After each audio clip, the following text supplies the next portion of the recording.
is Sam, and I recently launched Sam.B.Co. Through this process, I've discovered my love for creating artwork that represents wildlife and shares their stories. My style is colorful digital stippling. Because I have CRPS and carpal tunnel in my right hand, I'm unable to practice traditional stippling. But I found my own way to create again. In this video, I'll be bringing a tree frog to life digitally, showing my process and how I capture the details and personality of the fascinating little amphibian.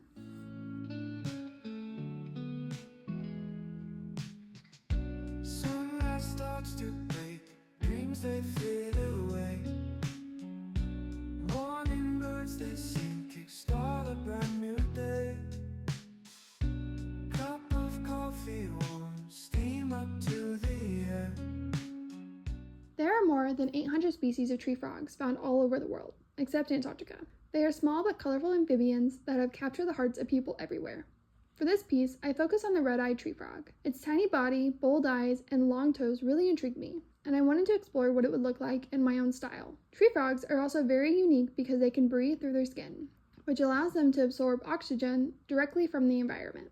But this also makes them extremely vulnerable to pollution and habitat changes. They are primarily nocturnal and have amazing adhesive pads on their toes that allow them to cling to leaves and branches with ease.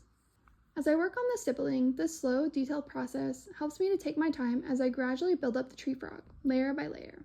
I love seeing how each detail comes together and how the piece grows as I add textures and color.